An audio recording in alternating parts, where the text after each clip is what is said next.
नमस्कार। हिंदी करंट ज्ञान टी के पॉडकास्ट में आपका स्वागत है। आज हम आपको एक कथा पठन से शनि शांति। ज्योतिष शास्त्र में शनि को दंडनायक ग्रह कहा गया है। शनि कई नामों से संबोधित है। अंग्रेजी में इसे सैटर्न, फारसी में इसे किबान और अरबी में इसे जुहल कहते हैं। पुराणों में इसे सूर्य की पत्नी छाया का पुत्र बताया गया है। यम इनके अनुज छोटे भाई हैं। ज्योतिष शास्त्र के द्वादश भावों में ये अष्टम, दशम और द्वादश भाव में कारक माने जाते हैं। तुला इनकी उच्च राशि है तथा इनके सर्वोत्तम परिणाम आते हैं। मेष इनकी नीच राशि है जहां इनके प्रतिकूल परिणाम देखे गए हैं। जन्म के समय वृषभ, मिथुन, कर्क, कन्या, धनु और मीन राशि पर स्थित होने पर शनि का मध्यम फल, सिंह और वृश्चिक पर विपरीत और मकर व कुंभ पर उत्तम परिणाम प्राप्त होता है। इतिहास व पुराण गवाह है कि शनि की कुदृष्टि के कारण हरिश्चंद्र, नल और रावण जैसे राजाओं को भी उनकी दशा गोचर व दर की ठोकरें खानी पड़ी। ज्योतिष में शनि शांति के अनेक उपाय बताए गए हैं। भविष्य पुराण के अनुसार यदि जातक शनि की दशा साढ़ेसाती या ढैया के गोचर से पीड़ित है अथवा शनि जन्म पत्रिका में षष्ठ, अष्टम या द्वादश भाव में बैठकर विपरीत परिणाम दे रहा है तो बिना किसी भी कठिन उपाय के पीपलाद की कथा का पठन व स्मरण करके शनि के कुफल को शांत किया जा सकता है। कथा इस प्रकार है। एक बार त्रेता युग के में अनावृष्टि के कारण भयंकर अकाल पड़ा। उस घोर अकाल के कारण कौशिक मुनि अपनी स्त्री व पुत्रों के साथ कुटुंब का भरण पोषण दुर्भर हो जाने के कारण अपना निवास छोड़कर दूसरे प्रदेश में निवास करने निकल पड़े। मार्ग में अत्यधिक पीड़ाओं के कारण उन्होंने अपने एक पुत्र को रास्ते में ही छोड़ दिया। वह बालक अकेला भूख से, प्यास से तड़पता हुआ रोने लगा।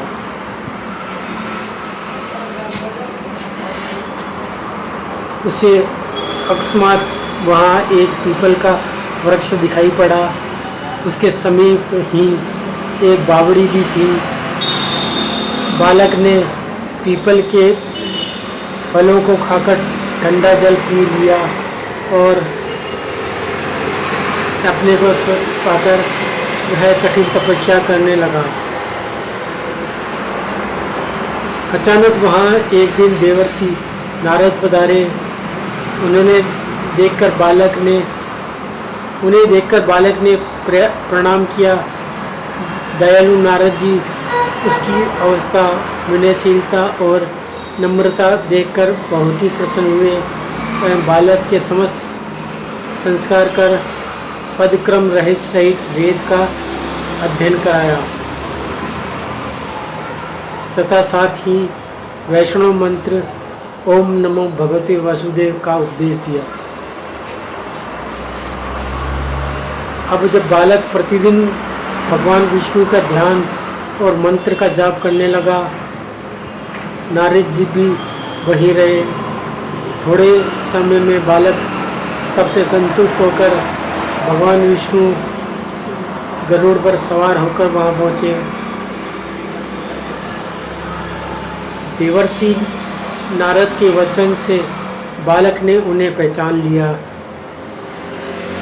तब उसने भगवान में दृढ़ भक्ति का वर मांगा।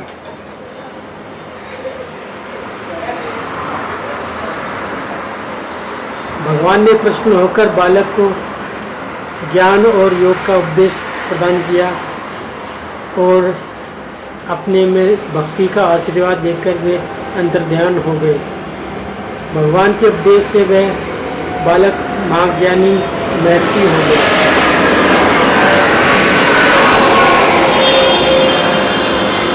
एक दिन बालक ने नारद जी से पूछा, महाराज, वह किस कर्म का फल है जो मुझे इतना कष्ट उठाना पड़ा? इतनी छोटी सी अवस्था में भी क्यों ग्रहों द्वारा पीड़ित हो रहा हूँ? मेरे माता पिता का कुछ भी पता नहीं, वे कहाँ हैं? क्यों मैं अत्यंत कष्ट से जी रहा हूँ?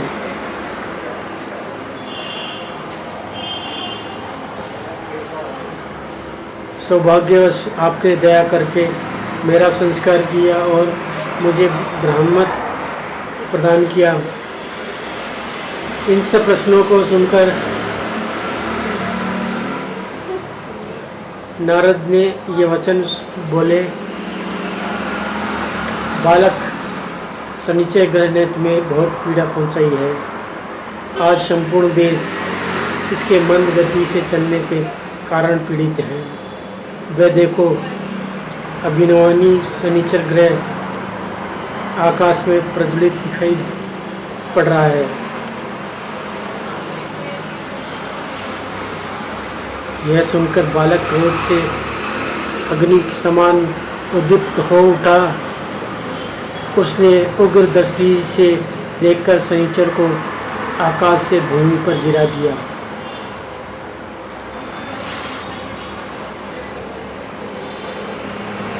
शनिचर एक पर्वत पर गिरे और उसका एक पैर टूट गया, जिससे वे पंगु हो गए। देवर्षि नारद ने प्रश्न होकर शनिचर की दुर्गति सभी देवताओं को दिखाई। ब्रह्मा जी ने बालक से कहा, हे महाभाग, तुमने पीपल के फल भक्षण कर कठिन तप किया है, अतः नारद जी ने तुम्हारा पीपलाद नाम उचित ही रखा है। तुम आज से इसी संसार से प्रसिद्धि पाओगे। जो कोई भी शनिवार को तुम्हारी भक्ति भाव से पूजन करेंगे अथवा पीपलाद इस नाम से उच्चारण करेंगे, उन्हें 7 जन्म तक शनि की पीड़ा सहन नहीं करनी पड़ेगी और वे पुत्र पौत्रों से युक्त हो गए। अब तुम शनिचर को पूर्वत आकाश में स्थापित कर दो, क्योंकि वस्तुतः कोई इनका अपराध नहीं है। ग्रह की पीड़ा से छुटकारा पाने के लिए नैवेद्य निवेदन, हवन, नमस्कार आदि करना चाहिए। ग्रहों का अनादर नहीं करना चाहिए। पूजित होने पर वे शांति प्रदान करते हैं। पीपलाद ने ब्रह्मा जी की आज्ञा अनुसार शनिचर को उनके स्थान पर प्रतिष्ठित कर दिया।